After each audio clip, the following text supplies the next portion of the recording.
The station covering all of the DMV. This is DC News Now. You're watching DC News Now at 9. And coming up tonight, dozens of bullets fly in a southeast neighborhood. A teenager among the 4 people shot. Scenes some neighbors are starting to get used to. Now it's pushing them out. And it just makes you want to move. When they're going to clean up DC? Mario Carbone joins us live as the search for the shooter continues. Plus, a landmark decision in Maryland's largest county will bring some much-needed relief to renters. The bill passed by council tonight. And in Virginia, controversial new guidance on the treatment of transgender students in schools.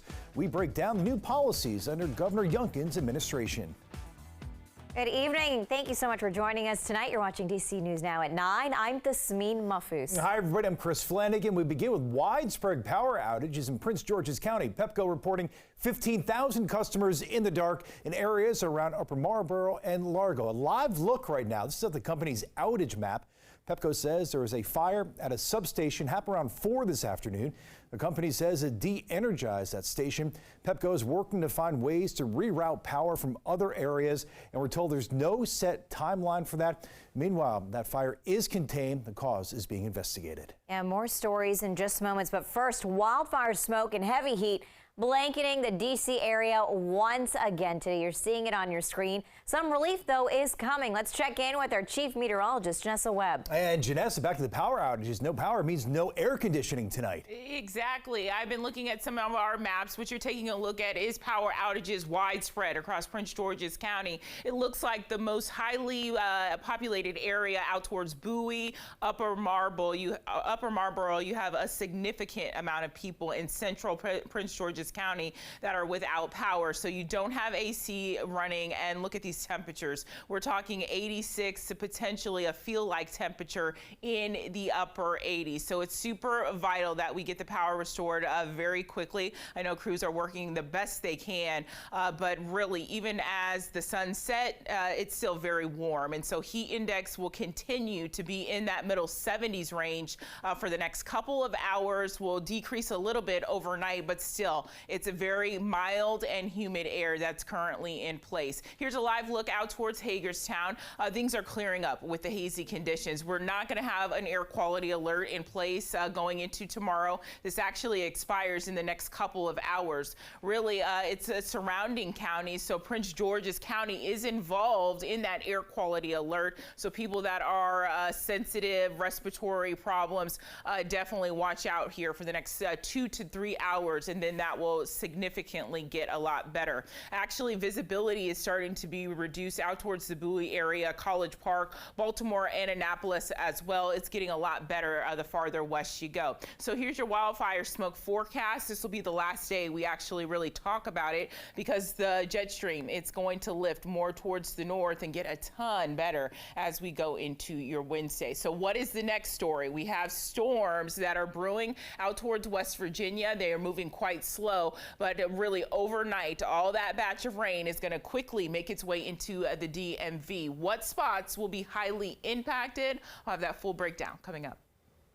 All right, developing tonight, the Virginia Department of Education is releasing new guidance on the treatment of transgender and non-binary students in schools. Yeah, Governor Glenn Youngkin's model policies have been under review for months now. His office says they've received tens of thousands of public comments.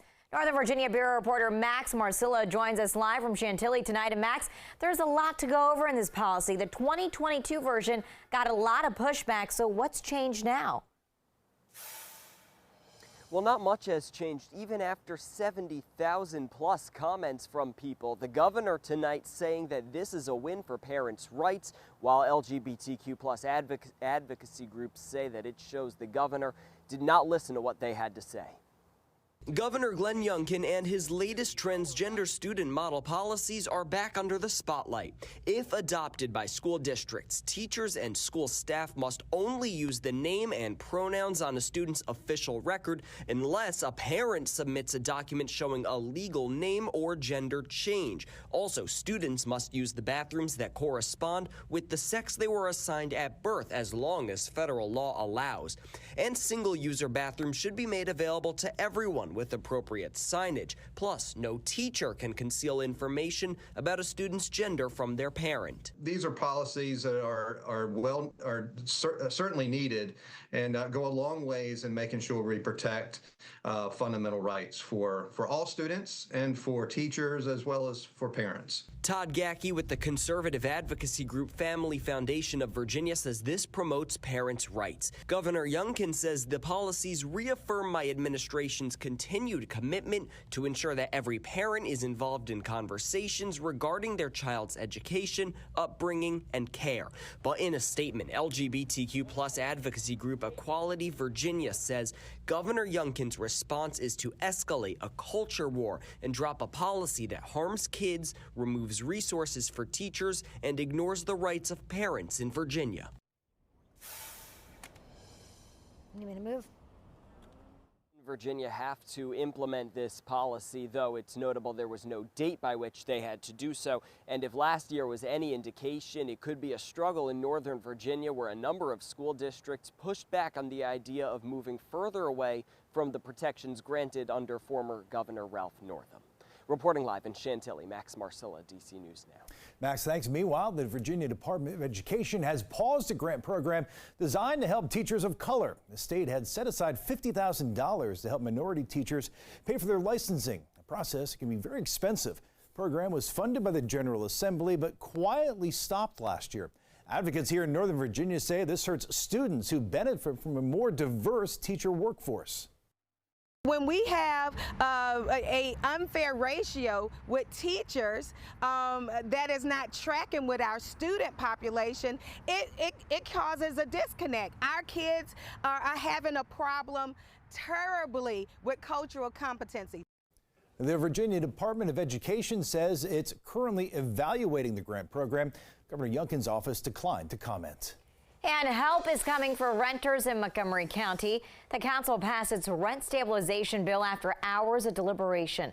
The bill caps annual rent increases at 3% over inflation, or 6% of the base rent. Now, until now, landlords have been able to raise rent as they please. And ahead of the vote, dozens rallied outside in support of the bill. The vote was 7-4, with council members deliberating for more than 6 hours. This piece of legislation that will not only keep myself housed, but will also keep a lot of working class families, immigrant communities, our undocumented community, and even our younger generation. So there are some exemptions, and this will not apply to all apartment buildings. Our Michaela Newton will break that all down coming up in just a few minutes. And developing tonight, D.C. police are searching for a black sedan wanted in connection to a quadruple shooting. It happened just after 11 p.m. on Barnaby Terrace Southeast last night. Police say one of the 4 people shot is a teenager. Our Marielle Carbone joining us live tonight from police headquarters. And Marielle, police say all 4 victims were treated on scene and they are expected to be okay. Yeah, Chris, that's right. But despite that, the person or people responsible are still facing a charge of assault with intent to kill. Now, we were out in that neighborhood today where police say dozens of bullets were fired, and neighbors tell us it's not all that uncommon for this to happen there.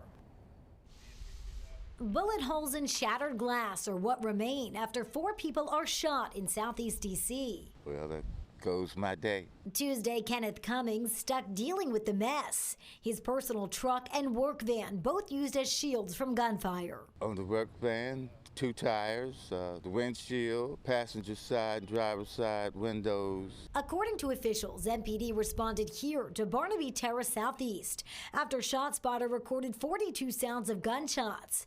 Police say 3 adult men and 1 teenager were hit. All are expected to be okay. A ghost gun and Glock were recovered at the scene. Officials are looking for a black sedan with tinted windows. I feel lucky because my family wasn't out here and I wasn't out here. All I think of is the safety of my kids. Neighbor Tanisha, who didn't feel comfortable sharing her last name, says it's not the first time this has happened here. And it just makes you want to move. When they're going to clean up D.C.? She says it's common for a large crowd of teens to hang around the area. Cops posting up on the street helped before, but she says lately their presence is gone. To help now, she'd like to see a 9 p.m. curfew in place. The kids won't be out here. And if they legit had a time and had maybe, the police circle and keep them off the block, then maybe we can clear up some crime. And police are asking if you have any information on this crime to report it. Chris and Thasmin, we did talk to several neighbors in that area that were too afraid to speak to us on camera because of possible retaliation. And if that is a concern, you can still report your information to police. There are ways to do that anonymously, both by text and by calling. Reporting live from police headquarters tonight, I'm Marielle Carbone, DC News Now.